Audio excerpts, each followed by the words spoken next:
Hello, my name is Rich Howard, owner of Architectural Builder Supply. This video is to bring you a closer look at the Hager number 7N US10. This is a cast door pull, a cast bronze door pull, and here it is.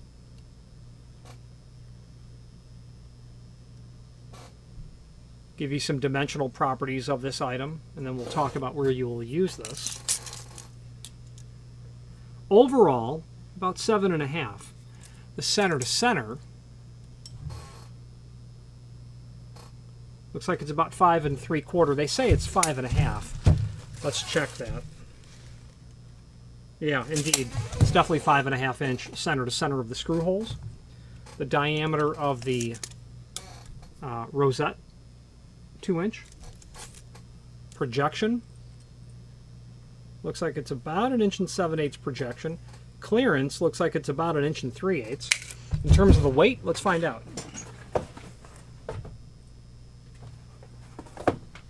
It's 1.2616. 1.26 pound.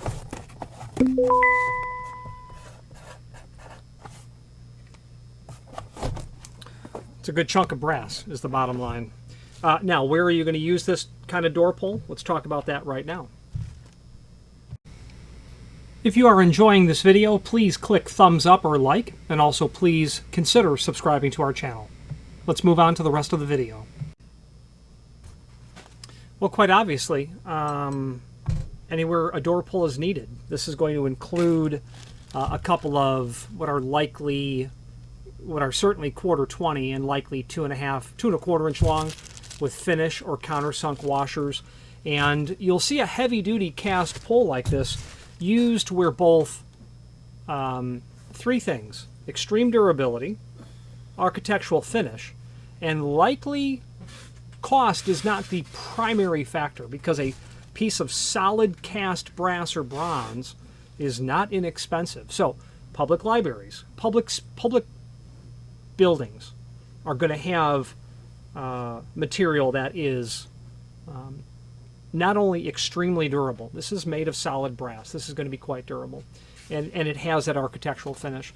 So this US10, it really should be called 612, because that would tell us, the US number doesn't tell us that it's made of bronze or brass. It's some amalgamation. They're probably going to call it brass. But it has a satin bronze finish with a clear coat. That's the 612. US10 doesn't tell us what the material is made of. It could be made of steel. Not that this would be made of steel, but a hinge could be made of steel or bronze. If you call it US10, I don't know which it's made of, but if you call it 612, I know it's bronze. Or if you call it 639, which is satin bronze, I know it's steel-based. Anyway, so that's where this pull is going to work. That's going to be meant for 1 3/4 thick door. If you have a door that's unusually thicker, if uncommonly thicker or even thinner, let us know. You're going to want to specify that so the bolts can be provided appropriately. Okay. Let's switch to the screen view and let's take a closer look at the supporting information. If you've not hit subscribe yet, we would very much appreciate if you did, and hopefully you're enjoying this video. Now, let's get back to it. Okay, here is the item that we are indeed looking at. Speaking of looking at, let's look at some photographs that we have. Here's the box. There's the contents of the box. Now, just different perspectives on the pull handle itself. You can see that clear lacquer. Oh.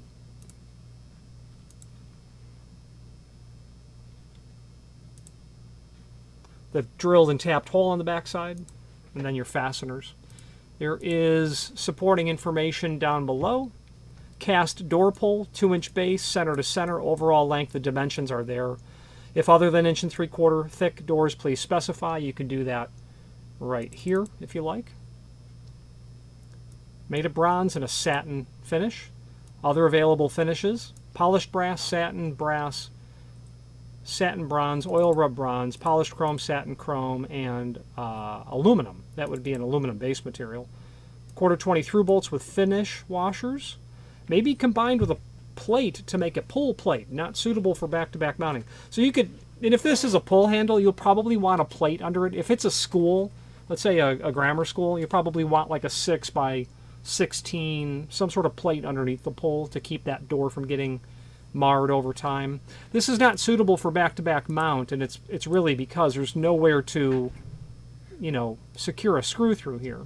Not that it's not suitable. It cannot be mounted back-to-back, at least by no magic that we here possess. Product template. This should be just a technical drawing of the item. Indeed. Not much to that. Okay, mounting drawings. Yeah, so this, just type 1 is the only mount that's going to apply to this. Type 1.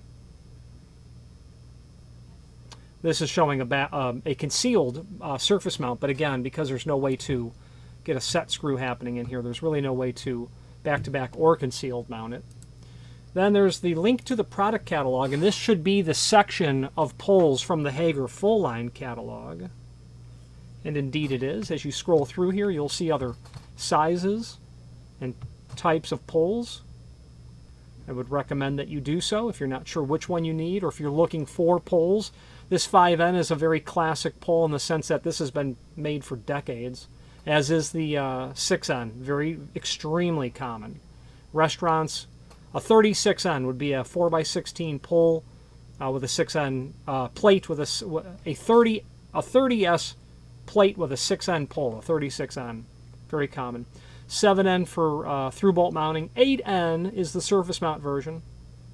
And we just keep on going. A lot of options. The 19N, you know, if you were in a hospital built mid-20th century, you're going to see these pull handles. Back-to-back option here. This 19N is meant for you to be able to pull that door open with your forearm so that you're not touching something as you would likely want in a hospital. Other options. Ladder pulls are here. Some decorative type classic pulls as well. Anyway, you get the picture. You can scroll through this and take a look at these other options. Now there is a link below this video as seen here. And when you click on that link, you're going to be able to pull up not only all of the Hager products that we sell by using this horizontal navigation here, but you're also going to be able to pull up a link to the manufacturer's website here, as well as a link to their full product catalog. I would recommend a review into their full product catalog because, well, the cover page really says it all. All of these different product lines that they get into. Aluminum continuous geared, pin and barrel, commercial hinges, residential hinges, lock sets, door closers, gasketing, European hardware, sliding hardware, low energy door operators, exits, trim and auxiliary.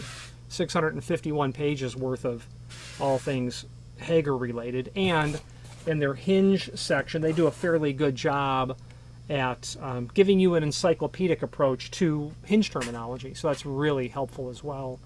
Now when it comes to their catalog, we also have one here from 1915 that we have here for the fun of it. This is quite an unwieldy document given because of the fact of how large it is. You may want to be extremely patient when trying to scroll through this, or save it to your local computer and be able to navigate it there. It's fun to be able to see what Hager was making, 110 years ago, basically. And here's page 25, or well, actually, the 25th page of the document. It's page 46. You can see hinges here. Let's wrap up this video on camera. If you've made it this far into this video, you must be determined to see it through to the end, and we appreciate your hanging in there with us and watching this entire video. It means a lot. It takes a lot of work to create these videos in the sense that, it's time taken away from doing other things. However, the advantage for me personally of creating these videos is the fact that it does allow myself to either learn about something new, to reacquaint myself with something, or to reinforce what I believe that I already know. Any comments that you might leave down below would be greatly appreciated. Thank you. Now, if you have any questions on the Hager 7N or any other Hager product, please feel free to reach out to us. We've been a distributor for Hager for many, many years. In fact, my family for decades. Hager, the advantage of Hager is that they have such a extremely comprehensive offering of solutions. You can buy basically everything for the door and frame from Hager except the door and frame itself. So it can be a one-stop sort of scenario, and I do find extreme loyalty of clients to the Hager name. So if you have any questions on this or any other Hager product, please feel free to reach out to us. And thank you. Again, thank you for watching, and if you've enjoyed this video, please click thumbs up, please subscribe, and maybe even send the video to someone that you know. Thank you.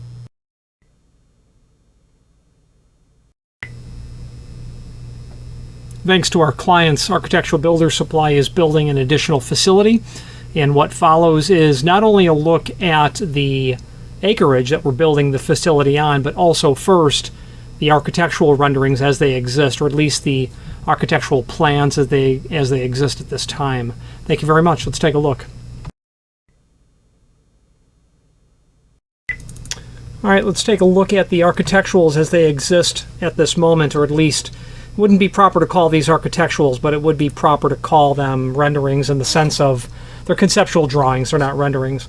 So the entire space is going to look like this in terms of a site rendering. This will be a 22,000 square foot building, of which will have specific purpose areas. There'll be a workshop down here. This is a few thousand square feet that will be likely woodworking, metalworking, CNC, things of that nature. This will be an office area here, a private office area. This will be Architectural Builders Supply expanded storage area where we will be able to do fulfillment. The entire space in the center is going to be all of the volume, as I call it. Large components will be able to be stored and stocked there. Machinery that's too large to fit otherwise may be put out here. Specific facility rooms, and then some recreation over here. Let's take a look at that drone footage, and thank you very much for taking a look.